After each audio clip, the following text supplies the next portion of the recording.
ভারতীয় আগ্রাসনের শেষ কোথায় আর কতদিন ভারতের দাদাগিরি চলবে এই স্বাধীন বাংলাদেশে? সম্মিলিত সনাতনী জাগরণ জোটের নেতা চিন্ময় কৃষ্ণ দাস গ্রেফতারের পর গত কয়েকদিন ধরে প্রতিবেশী দেশ ভারতে ডেপুটেশন জমা, মিছিল সমাবেশ, কুশপুত্তলিকা দাহসহ নানা ধরনের বিক্ষোভের ঘটনা ঘটছে।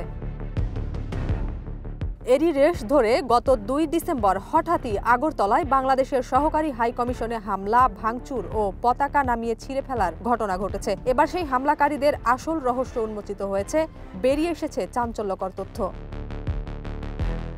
বাংলাদেশ হাই কমিশনে হামলার সাথে জড়িত ছিল কারা তা নিয়ে নতুন তথ্য বেরিয়ে আসছে। আগরতলার বাংলাদেশের সহকারী হাই কমিশনের কর্মকর্তারা বলেন, হিন্দু সংঘর্ষ সমিতি নামের একটি সংগঠনের ব্যানারেই এই ভাঙচুর ও হাই কমিশন অফিসের পতাকা ছিঁড়ে ফেলার ঘটনা ঘটেছে।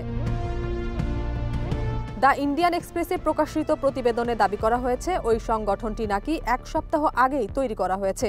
আরও দাবি করা হচ্ছে, এই প্রেক্ষাপটে হিন্দুদের এবং হিন্দু মনোভাবাপন্ন সমস্ত সংগঠনকে একজোট করতেই নাকি হিন্দু সংঘর্ষ সমিতি গড়ে তোলা হয়েছে। এই পদক্ষেপের পেছনে আরএসএস ও ভিএইচপির মতো বৃহৎ ও প্রথম সারির হিন্দু সংগঠনেরও প্রভাব রয়েছে।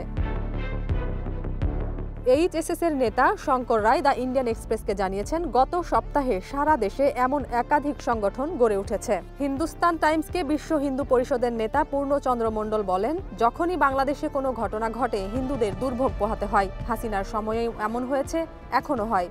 এই ধরনের ষড়যন্ত্র ও অত্যাচার বন্ধ হওয়া দরকার। ওরা যদি না বদলায় তাহলে ভারতেরও বাংলাদেশকে বয়কট করা উচিত। দেশদ্রোহিতার অভিযোগে গত ২৫ নভেম্বর ঢাকা বিমানবন্দর থেকে ইসকনের সন্ন্যাসী চিন্ময় কৃষ্ণ দাসকে গ্রেফতার করা হয়। তারপর থেকেই বাংলাদেশ জুড়ে উত্তাল পরিস্থিতি তৈরি হয়। অভিযোগ রয়েছে, চিন্ময় দাসের গ্রেফতারি এবং বাংলাদেশে ভারতের জাতীয় পতাকার অবমাননার প্রতিবাদে আগরতলায় বাংলাদেশের ওই কূটনৈতিক ভবনে হামলা চালায় এইচএসএস। সেই ঘটনায় পরবর্তীতে ৭ জনকে গ্রেফতার করা হলেও পরে তাদের জামিনে মুক্তি দেওয়া হয়। নাজিয়াত রুনা, নয়া দিগন্ত।